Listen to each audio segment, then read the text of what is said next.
하는 마음으로 자리에서 일어나셔서 오늘 우리에게 주신 하나님의 말씀 요한복음 10장 11절에서 21절 말씀 교독하겠습니다. 나는 선한 목자라. 선한 목자는 양들을 위하여 목숨을 버리거니와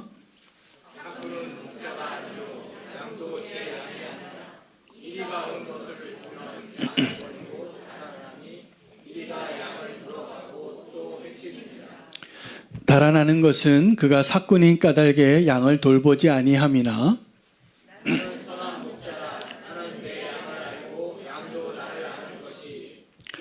아버지께서 나를 아시고 내가 아버지를 아는 것 같으니 나는 양을 위하여 목숨을 버리노라.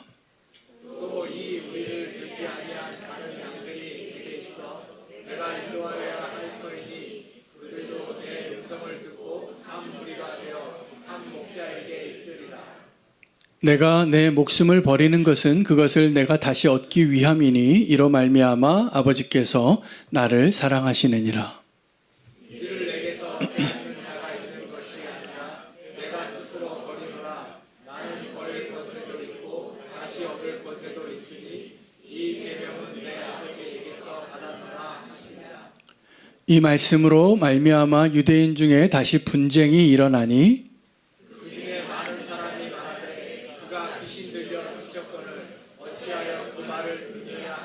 함께 읽겠습니다. 어떤 사람은 말하되 이 말은 귀신 들린 자의 말이 아니라 귀신이 맹인의 눈을 뜨게 할 수 있느냐 하더라. 아멘. 하나님의 말씀입니다. 요한복음 10장에 주님께서 두 번의 자기 선언을 하시는데 하나는 나는 양의 문이라 라는 선언과 함께 오늘 본문에 소개되어지는 나는 선한 목자라 라는 선언을 하십니다. 오늘 우리가 예수님이 어떠한 분이신가를 분명히 선언해 주셔서 이렇게 명제가 분명한 본문을 주실 때는 적어도 그 주제 하나만이라도 우리가 붙잡고 한 주를 사셔도 충분히 하나님의 은혜를 누리실 수 있습니다. 오늘 우리가 알게 되어진 소중한 예수님의 이름이 있는데 나는 선한 목자입니다. 그런데 오늘 이 나는 선한 목자라는 예수님의 이름과 함께 또 기억해야 할 또 하나의 예수님이 누구이신가에 대한 정의가 있는데 예수님은 하나님의 어린 양이십니다. 자, 두 가지 이름을 기억하시면 좋겠습니다. 하나는 뭐라고요? 나는 선한 목자라. 지난주가 양의 문이었습니다. 오늘은 나는 선한 목자라. 또 하나는 나는 하나님의 어린 양이라.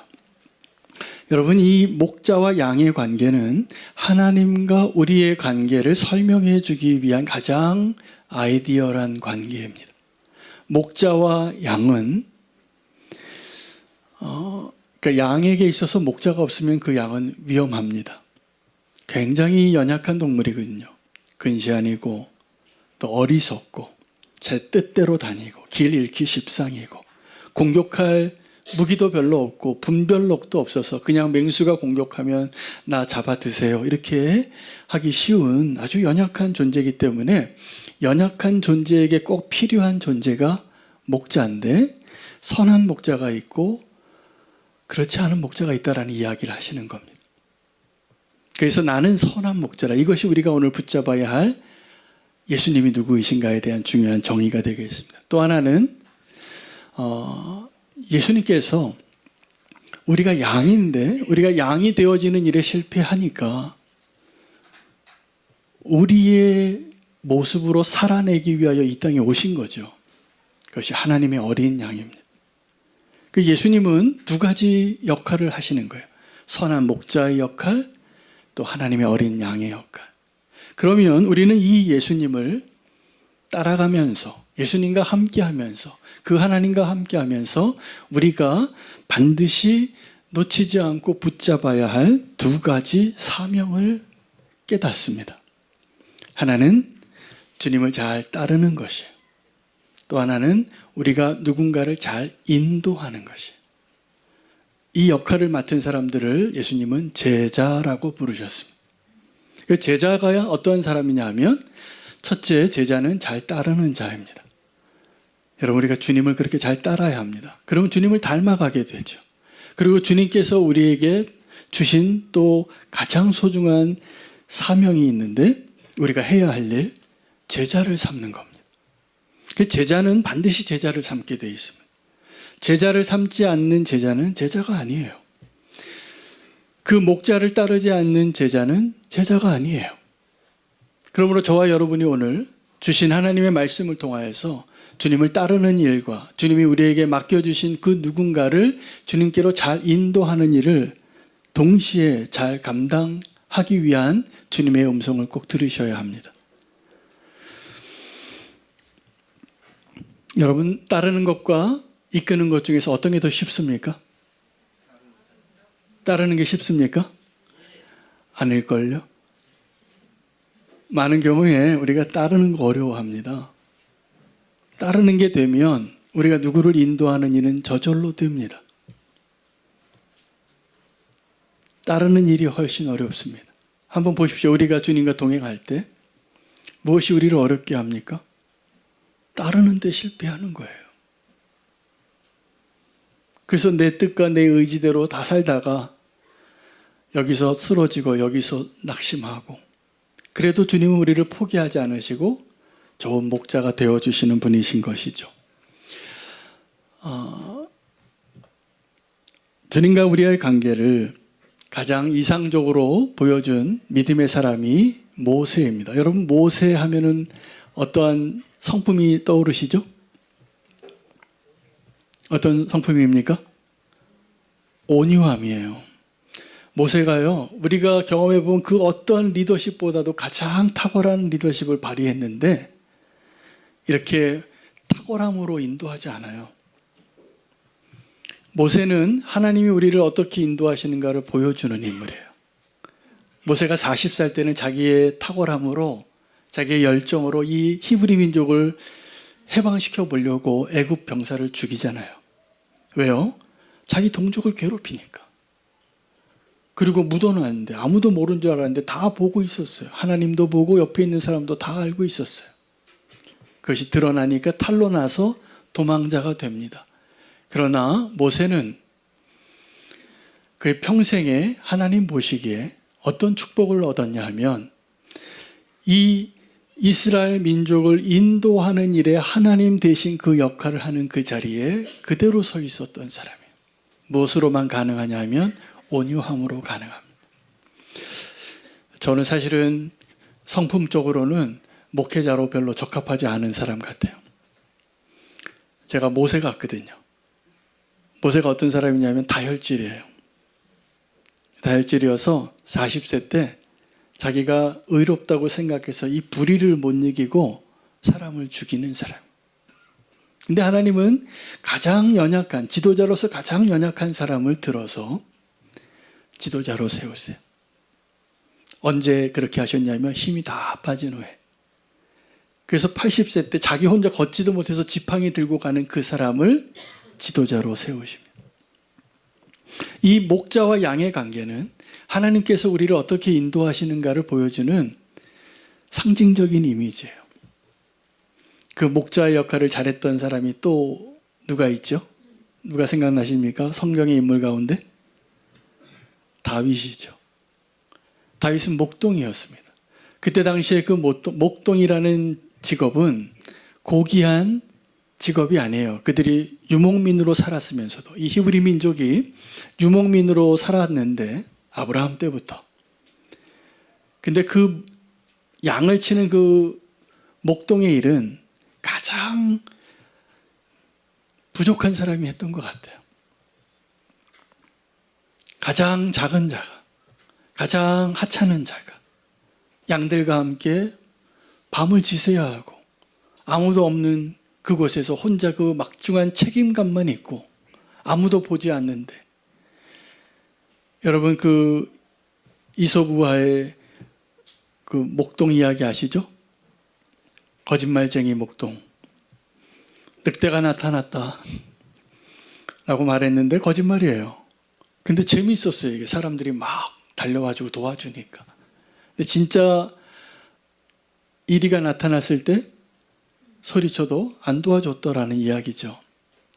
사실은 이 목동이 인격으로나 또 자격으로나 가장 하찮은 이 거짓말하는 일 정도 할 수 있는 수준의 인격으로 그 일을 했던 사람이 많이 있었을 겁니다. 이세 집에서 다윗은 8명의 형제 가운데 막내였는데 이 목동의 일을 할 위치에 있었던 소년이었어요. 그런데 하나님이 그를 주목합니다. 그 목동의 일을 충성스럽게 했기 때문에 나중에 다윗이 골리앗 앞에 나아갈 때 왜 그렇게 용감한 사람이 될 수 있는가를 설명해 줘요. 아무도 보지 않는 곳에서 이 양을 지키고 있을 때 사자가 나타나고 곰이 나타났는데 자기는 목숨을 걸고 싸웠던 사람이에요. 그러니까 골리앗이 나타나도 이 대상만 바뀌었지 상황은 똑같은 거예요. 그리고 하나님의 이름을 의지해서 달려갈 수 있었던 그 소년 목동을 보고 하나님이 기뻐하신 거예요. 그리고 내 마음에 합한 자라. 여러분, 오늘 하나님의 마음에 합한 자가 되기를 원하시는 분은 이 목자 일을 하시기 바랍니다. 목자 일을. 내게 맡겨준 그 일들을 아무도 보지 않지만 목숨 다해서 하는 거예요. 그럼 누가 아시냐면 하나님이 아세요. 사람들은 몰라요. 아버지도 몰라서 사무엘이 찾아왔을 때 기름 부을 수 있는 아들의 후보에 넣을 수 없는 아들이죠. 우리의 인간적인 관점으로 봤을 때는. 근데 하나님은 그 사람을 택하시는 거예요. 바울은 어떻습니까? 바울도 예수 그리스도를 따라가고 흉내내고 닮아가는 일에 헌신했기 때문에 사람들에게 이렇게 말할 수 있었어요. 서신서에다. 그것도 글로. 너희는 나를 본받으라고. 위대한 선언이죠. 저도 좀 그런 말 좀 해볼 수 있는 날이 왔으면 좋겠습니다. 그럼 저를 좀 본받으십시오. 저는 너무 부족해서 그 말이 자신이 없어요. 저는 지금도 발버둥 쳐요. 예수님 닮아가려고. 근데 우리가 예수님을 닮아갈 때 누군가를 따르라고 말할 수 있는 그런 담대한 준비되어진 사람이 될 수 있을 것입니다. 바울이 그랬어요. 바울은 목숨 다해서 예수님을 닮아간 거예요. 예수님을 흉내낸 거예요. 예수님처럼 살은 거예요. 예수로 산 거예요. 오늘 우리는 다 부족합니다. 오늘 이 본문에 묵상하다 보니까 이 목자 가운데 진짜 선한 목자가 있고 사꾼 목자가 있다고 얘기하시잖아요. 그렇죠? 그러니까 목회자한테 있어서요. 당신 사꾼 목사야 이런 소리 듣는 게 제일 비참한 소리예요. 기도해 주세요. 제가 주님 앞에 서는 날까지 그 소리 좀 안 듣게. 좀 주님의 은혜로 덮여질 수 있도록. 이게 사꾼 목자 아니라고. 그렇게 살고 싶어요. 그럼 우리는 또 하나 양된, 저도 이제 양인데, 왜냐하면 우리에게 목자는 오늘 제목처럼, 설교 제목처럼 한 목자 아래에서 한 무리가 되는 거예요. 오늘 그 하나님의 계획과 목표가 성취되기를 원합니다. 그런데 양들도 이 사꾼 목자가 왜 목숨을 내어주지 않고 도망가냐면 자기 양이 아니라는 거예요. 그러니까 오늘 예수님이 하신 말씀 가운데는 두 종류의 목자가 나오고 두 종류의 양이 나오는 것 같아요. 자, 목자의 경우에도 사꾼 목자가 있고 선한 목자가 있어요. 진짜 목자가 있고 양 가운데에서도 진짜 양이 있고 이 목자를 따라가고 의지하고 목자 없이는 살 수 없는. 근데 양 같지 않은 양이 있을까요? 없을까요?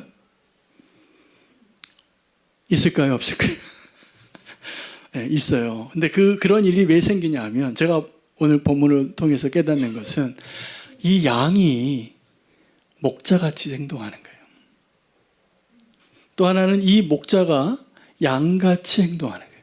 원래 목자는 양을 위해서 내가 지켜야만 해야 할 유일한 마지막 보루이기 때문에 내가 없으면 이 양들이 죽으니까 어떻게 해요? 목숨 걸고 지켜요. 이게 선한 목자예요. 그러면 양 가운데 내 양이 아닌 양이 지금 내 양 안에 우리에 있다라는 이야기거든. 가장 비극적인 거는 뭐냐면 사단이 보기에 교회로 비유를 하면 선한 목자, 좋은 목자 밑에 좋은 양이 있으면 이게 최고의 것이에요. 그렇죠? 근데 좋은 목자가 아닌데 양이 좋은 교회도 있는 것 같아요. 또 어떤 교회는 양은 좀 막 늑대 같은 양인데 목자가 좋은 목자가 계신 교회도 있어요. 근데 최악은 뭐냐면 사꾼 목자가 가짜 양을 이끄는 거예요. 거기는 주님이 안 보여요. 주님의 흔적이 없어요. 여러분 어떤 교회를 소망하십니까?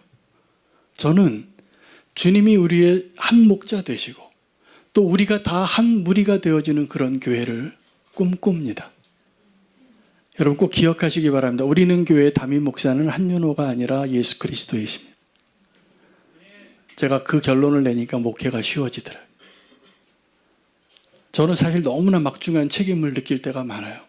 혹시 우리 교회에서 분열이 일어날까 봐. 혹시 우리 교회에서 불미스러운 일이 일어날까 봐. 제가 정말 조마조마해요. 그래서 그런 일이 일어나기 전에 기도하고 미리 막고 어떻게 대책을 세우려고 노심초사할 때가 많았어요. 근심이 돼요. 큰일 날 것 같고 염려가 되고. 근데 그때마다 기도하면 주님이 뭐라고 말씀하시냐면 내가 선한 목자라. 주님이 이끌어 주신다고. 그러면 염려할 게 하나도 없어져요. 올해도 우리는 교회에 그런 일들이 없었을까요? 있었을까요? 많이 있었습니다. 그 순간에 걱정이 잠깐 오더라고요. 그런데 주님께 맡겼어요. 왜냐하면 주님은 우리의 선한 목자이시니까. 그리고 주님이 그렇게 인도하고 계시니까. 제가 만약에 목사로서 우리는 교회에서 제가 해야 할 사명을 해야 할 첫 번째 의무가 있다면 주님의 좋은 양이 되는 거라고 믿어요. 주님을 잘 따르는 거예요. 그러면 그것이 주님께서 우리는 교회를 잘 이끄시는 유일한 길이라고 믿습니다. 여러분 성도 입장에서는 어떨까요? 성도 입장에서는 따르는 일과 인도하는 일 가운데 어떤 게 더 중요할까요? 어떤 게 더 먼저 이루어져야 할까요? 따르는 일입니다.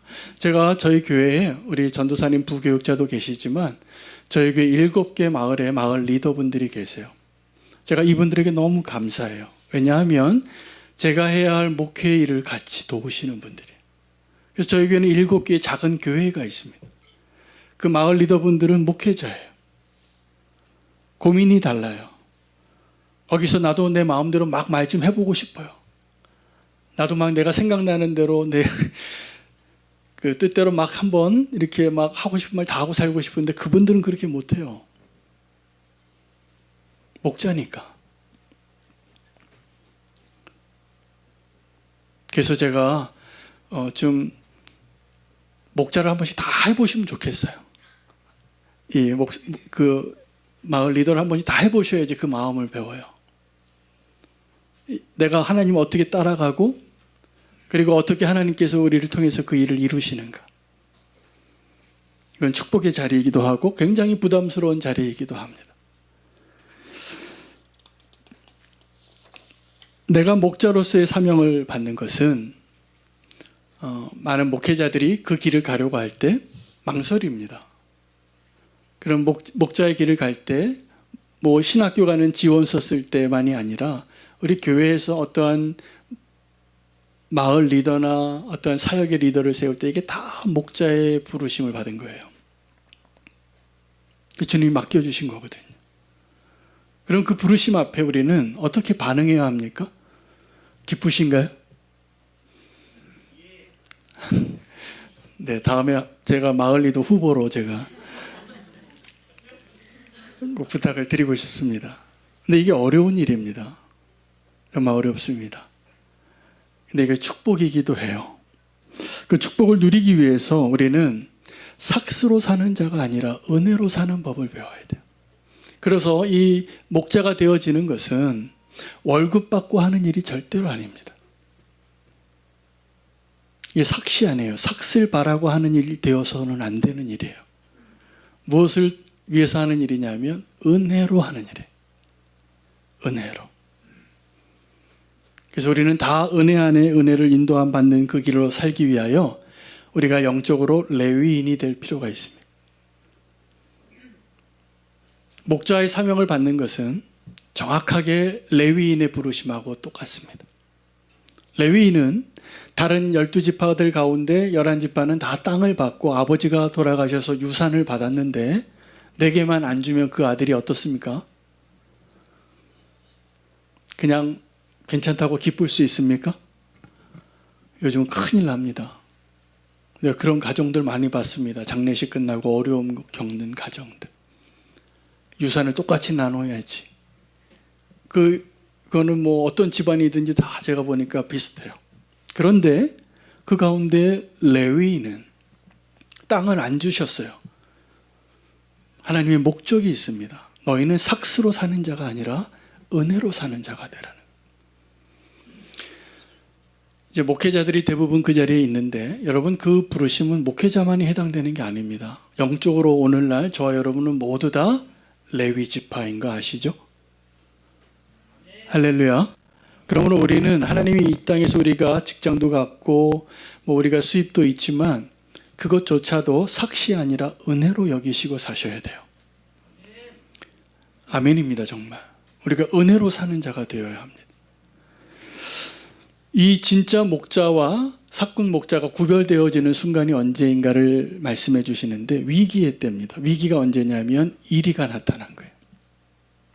이리가 나타나면 진짜 목자와 삭군 목자가 평소에는 똑같이 그 역할을 잘하는 거예요. 꼴도 먹이고 인도도 하고 함께 있기도 하는데 가짜 목자와 진짜 목자가 언제 분별이 되냐면 이리가 나타나거든요. 위기가 찾아오는 거거든요. 근데 이리가 나타날 때 목자는, 참된 목자는 목숨을 걸어요. 자기의 목숨을 걸고 양을 지켜요. 여러분 목자에게 있어서 양은 평소에는 정말 부담이거든요. 이 수많은 사람을, 저는 모세의 심정을 이해해요. 이 조그만 목회를 하면서도 야 어떻게 100만 명을 어떻게 인도했을까.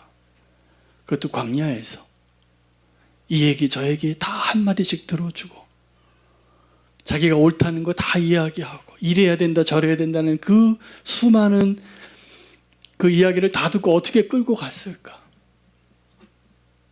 상상이 되십니까? 상상도 할 수 없어요 사실은. 그런데 그 모세가 정말 그 일을 감당할 수 있었던 그 이유는 그가 너무나 주님을 의지할 수밖에 없는 자였기 때문이에요. 근데 위기가 찾아오는 것은 그 사람을 절대로 쓰러뜨리지 않습니다. 진짜 목자가 함께 할 때는. 근데 언제 위태롭게 되냐 하면 살만할 때예요. 넉넉할 때. 다윗은 하나님이 인정하시는 목자로서 하나님 마음에 합한 사람이었는데 그 다윗이 사울이 죽기 전까지 그를 괴롭혀요. 그리고 수많은 대적이 있었어요. 그래도 안 넘어져요. 이 사람은 하나님을 의지하는 자니까. 근데 다윗이 언제 쓰러지냐 하면 그의 나라가 좀 강건해져서 이제 싸움을 할 때도 왕이 안 나가도 된다라고 생각할 때, 허리띠 풀르고 살 때, 그때 조심하셔야 됩니다. 여러분 우리는 지금 어떤 시대를 사냐면 허리띠 풀를까 하는 시대를 살고 있어요. 여기 장로님도 계시고 권사님도 계시지만 저희 부모님 세대 때 그 신앙을 지키기 위해서 저희 부모님이 이북 분이신데 북한에 있는 모든 거 버리고 오셨어요. 신앙생활 하려고. 공산주의 밑에서는 살 수 없을 것 같아서. 우리는 지금 그 고난을 몰라요. 먹고 살만해요. 언제가 더 위험할까요? 지금이 훨씬 위험합니다. 우리 다음 세대 우리 자녀들은 우리보다 더 안전할까요? 더 위태로울까요? 훨씬 위태롭습니다. 그러므로 우리가 하나님 앞에 목자된 자로 사는 양된 자로 살아가는 그 일 가운데 정말 이 관계가 잘 형성되는 삶을 우리 가정이 우리 교회가 이 한국 교회가 그 시대를 살 수 있도록 주님의 은혜 안에 거해야 함을 다시 한번 말씀드립니다. 오늘 본문에 이 테두리 안에서 아름다운 공동체를 세우는 것 말고 또 다른 목자의 목적을 하세요. 그것이 뭐냐면 이 우리에 들지 않은 내 양이 있다는 겁니다. 무리에 들지 않은 양. 그것은 누구입니까? 아직 주님을 알지 못하는 양들이죠. 근데 주님 뭐라고 얘기하시냐면 그들 가운데 내 양이 있다는 거예요. 여러분, 교회는 태생적으로 선교적입니다. 교회가 어떻게 시작이 됐습니까? 성령님에 의해서. 예수님이 떠나시고 성령님이 임하셔서 마가의 다락방에서 성령님에 의해서 시작되어진 그 교회. 그 교회가 어떻게 될 것인가를 주님이 유언하시고 가셨는데 성령이 임하시면 너희가 권능을 받고 예루살렘과 온 유대와 사마리아와 땅끝까지 이르러 내 증인이 되리라. 근데 이 교회가 이 장벽을 뛰어넘어서 이 우리 밖에 있는 영혼들에게 대해서 관심이 없어지면 어떻게 될까요? 위태로워지는 겁니다. 살아있는 교회는 반드시 선교적인 교회가 됩니다. 그래서 우리는 지금도 우리 교회 성도들끼리 우리끼리 너무 행복하게 잘 살아보아요. 이렇게 하는 교회가 되지 말아야 합니다. 우리의 목적이, 우리가 존재하는 이유가 우리끼리 행복하고 우리끼리 아무리 아름다운 예배를 드려도 그 교회는 위험한 교회예요. 그런 마음을 가졌던 사람이 누구냐면 베드로였습니다. 베드로가 변화산에서 환상을 봅니다. 그래서 변화산이라는 별명이 있어요. 예수님께서 하늘의 영광을 잠깐 보여주셨어요. 베드로에게, 요한에게. 그때 그 베드로가 보았던 그 영광스러운 환상에는 하나님의 영광이 보이는데 예수님이 모세와 엘리야와 함께 얘기하고 계시는 거예요. 그때 베드로의 소원은 뭐냐면, 아, 주님, 나 그곳에 장막 3개 짓고 거기서 살게 해달라. 근데 예수님의 제자는 거기에 있으면 안 됩니다. 산꼭대기에서 내려오셔야 됩니다. 우리가 꿈꾸는 교회가 우리가 행복하고 우리끼리 있어 너무 좋고 우리 가운데 성령님의 역사가 막 많은 것 같고 말씀이 너무 꿀같이 달고 우리끼리 행복한 교회, 모든 걸 다 갖추고 있는 교회를 꿈꾸는 그 마음이 누구에게나 있지만 그러면 위험한 교회가 돼요. 살아있는 교회가 되어야 합니다. 선교적인 교회가 되어야 돼요. 왜냐하면 오늘 주님이 말씀하신 내 양이 이 우리 밖에 또 있는데 그 양을 주님은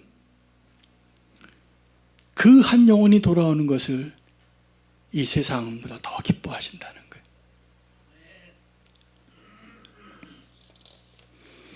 근데 이 선교적인 교회가 되는 게 생각보다 쉽지 않습니다. 우리는 본능적으로 내가 먼저 되고 싶고 내가 기득권이 있다고 생각하고 싶고 내 중심적으로 생각하는 존재들이기 때문이죠. 우리는 교회가 변화산 위에 있지 아니하고 땅 아래 내려와서 살아있는 교회가 되기를 원합니다. 그것을 위해서 주님께서 2가지 권세를 이야기하시면서 결론을 지셨어요. 하나는 버릴 권세이고 또 하나는 다시 얻을 권세가 내게 있다는 것입니다. 여러분이 목자가 되어서 양을 돌볼 때 목숨 내놓는 것이 예수님처럼 되지 않는 이유가 있습니다. 우리에게는 그러한 능력과 권세가 없어요. 그러나 주님이 우리와 함께 하시면 우리가 그 권세 안에 있을 수 있습니다.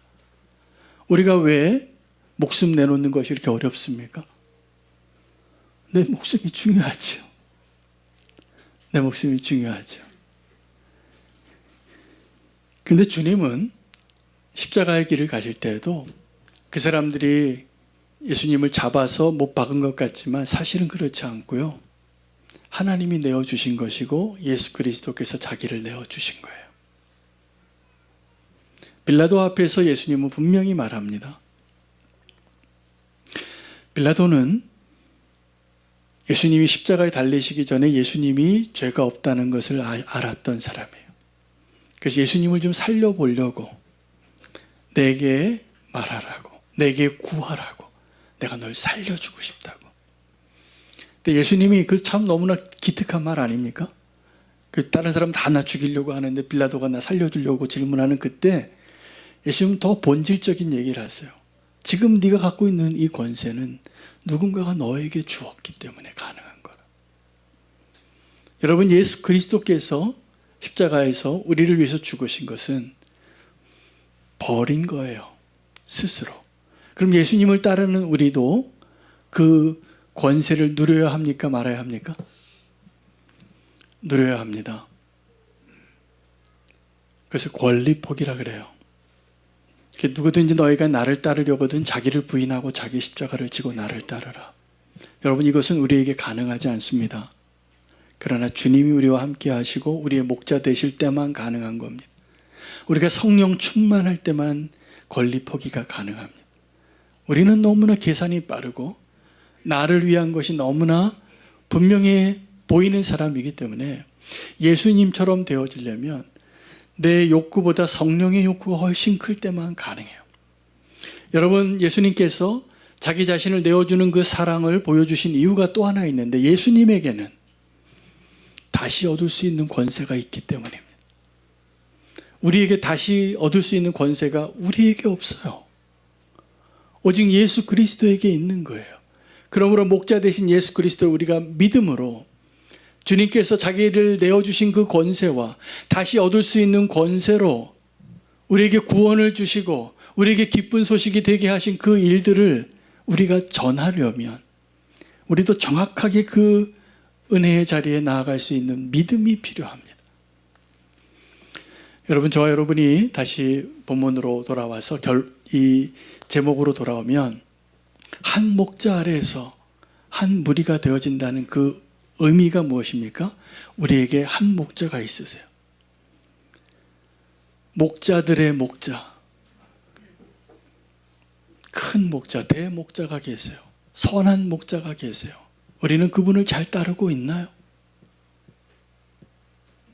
우리가 한 무리가 되어야 되는데 우리는 지금 한 교회 안에서도 싸울 때가 많아요.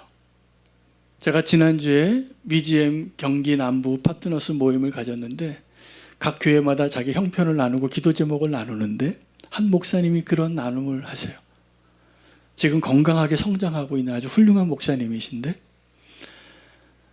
벌써 한 3, 4년밖에 안 됐는데 굉장히 부흥했어요. 근데 그 교회의 성도들에게 목회를 시작하면서 부탁을 했대요. 우리 5년만 싸우지 말자고. 그리고 5년만 싸우지 않을 때 주님께서 우리 가운데 어떤 열매를 주시는지 한번 보자고. 싸울 일이 없었을까요? 많죠. 싸우지 말자고. 그렇게 부탁을 했대요. 저는 그 이야기를 그 목사님에게만 들은 게 아니에요. 제가 존경하는 많은 목사님에게도 그런 얘기를 들어요. 목사님, 목회 잘하려면 교회에 싸우지만 않아도 돼요. 근데 교회에 싸우는 일이 자꾸 생겨요.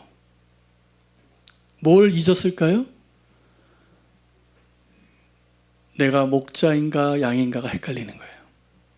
그래서 따르는 일과 인도하는 일이 거꾸로 돼요. 우리 다시 한번 오늘 이 시간에 결단하시면 좋겠어요. 주님을 잘 따르실 수 있습니까? 그러면 주님께서 그 사람에게 더 많은 일을 맡기실 겁니다. 누구를 좀 이끌어 보라고. 이끌어 보라고. 아멘. 감사해요. 오늘 주님 앞에 주님을 잘 따르는 자로 설 때 주님께서 바로 그 사람 통해서 누군가를 이끌라고 어떤 일을 감당해 달라고 부탁하실 겁니다. 이제 총회를 앞두고 저희 교회가 이제 마지막 광고성 결론을 내리겠는데 이제 주님께서 저와 여러분에게 뭔가 일을 맡기실 거예요. 그럼 꼭 기쁨으로 주님을 잘 따르시고 아멘으로 한번 그 일을 맡아보시기를 바랍니다. 그 믿음으로 아멘하는 그분들에게 하나님께서 주님과 나만 알 수 있는 공감대를 누리게 해주실 거라 믿습니다. 우리에게 한 목자가 있고 우리는 그 한 목자 아래에 있는 한 무리가 되어지는 것이 주님이 우리 가운데 원하시는 그 일입니다. 함께 결단 찬양하며 봉헌 드리도록 하겠습니다. 만물의 주인 되신 주님을 기쁨으로 찬양하고 주님을 따르고 의지하겠습니다.